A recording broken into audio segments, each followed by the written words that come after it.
अस्सलाम वालेकुम। और आज हम अपना चैप्टर का लास्ट टॉपिक डिस्कस करेंगे जो है डिसऑर्डर्स ऑफ स्केलेटल सिस्टम, यानी कि जो हमारे स्केलेटन से रिलेटेड होंगे। स्केलेटन में बेसिकली बोन्स आती हैं, तो हम लोग बोन्स के डिसऑर्डर्स पढ़ेंगे।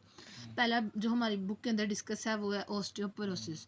इसके अंदर ये क्या है, एक बोन डिजीज़ है जो किस में होती है, एडल्ट के अंदर होती है ज़्यादातर। एडल्ट्स और मतलब एडल्ट्स के अंदर होती है, बच्चों के अंदर नहीं हो सकती। स्पेशली बूढ़े मर्दों के अंदर, बूढ़े मर्द नहीं, बूढ़े तमाम लोग, यानी कि या तो जवानों में हो सकती है या बूढ़ों में हो सकती है, बच्चों में हो ही नहीं सकती।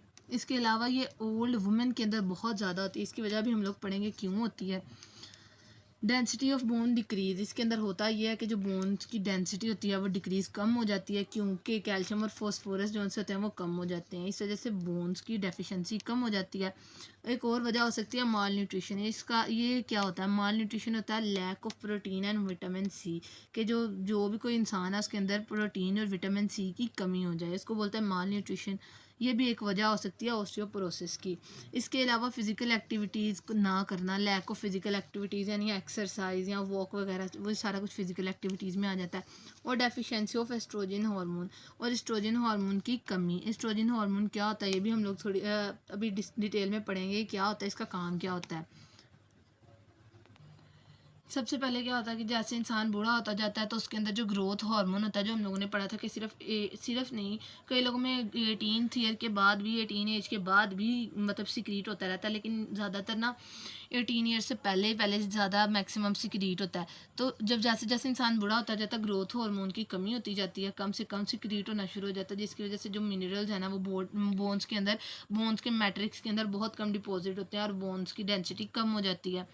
अब एस्ट्रोजन हार्मोन क्या होता है, ये एक ऐसा हार्मोन होता है जो ये तो इसका साइड फंक्शन है कि वो रिस्पॉन्सिबल होता है deposition of minerals in bone, यानी कि बोन्स के अंदर मिनरल को डिपॉजिट करने का रिस्पॉन्सिबल होता है, जिम्मेदार होता है। लेकिन इसके अलावा जो इसका मेन रोल है वो रिप्रोडक्टिव साइकिल के अंदर होता है। और जैसे जैसे मतलब फीमेल्स के अंदर रिप्रोडक्टिव साइकिल ख़त्म हो जाती है तो इसकी प्रोडक्शन भी कम से कम होने लग जाती है, जिसकी वजह से कहते हैं कि ऑस्टियोपोरोसिस होता है। नेक्स्ट है आर्थराइटिस।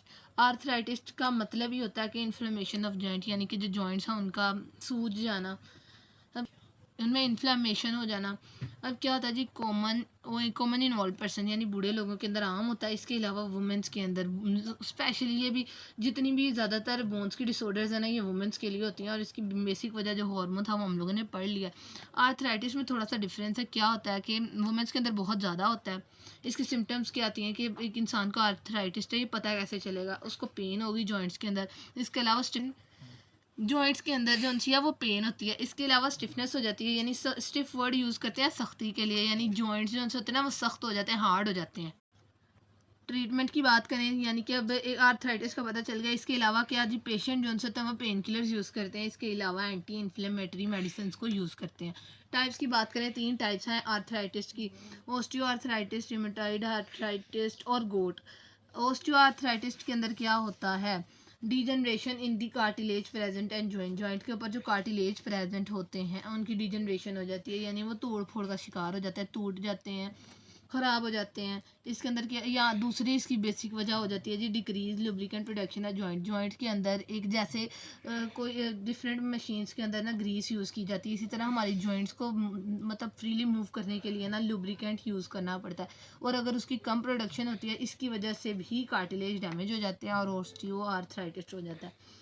इसके अंदर क्या होता है, बोन्स जो उनसी होती हैं वो फ्यूज़ हो जाती हैं, यानी मिल जाती हैं, जॉइंट्स के ऊपर बोन्स मिल जाती हैं। जॉइंट हमने पढ़ा था कि बोन्स जो उनसी होती हैं वो एक दूसरे के साथ लिगामेंट के थ्रू अटैच होती हैं। लेकिन क्या होता है कि वो लिगामेंट टूट जाता है और जो जो दोनों जॉइंट बोन्स हैं वो मिल जाती हैं, जिन्होंने मूवमेंट जो जो मूवेबल बोन्स होती हैं वो एक दूसरे के साथ मिलती हैं और अपनी मूवमेंट करना बंद कर देती हैं और टोटली इमूवेबल हो जाती हैं।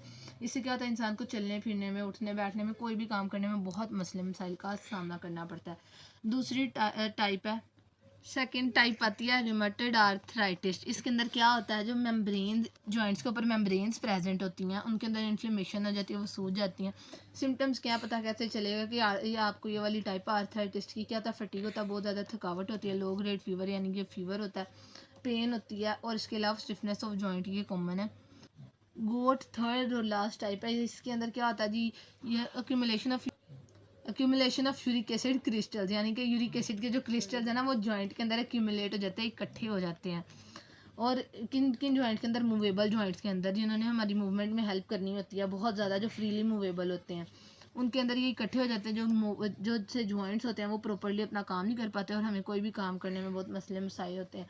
और ये क्या होता है, generally attack the toe joint. Toe joint कौन सा होता है, जो हमारे पाँव और जो हमारी टांग होती है ना, उनकी हड्डी के दरमियान जो इन दोनों को जोड़ता है वो होता है टो जॉइंट। तो आज हमारा चैप्टर, ये टॉपिक भी खत्म हुआ, चैप्टर भी खत्म हुआ। नेक्स्ट हम न्यू चैप्टर स्टार्ट करेंगे। और एट द एंड आपसे एक छोटी सी रिक्वेस्ट है, अगर आपको हमारी वीडियो अच्छी लगे तो like share and subscribe the channel.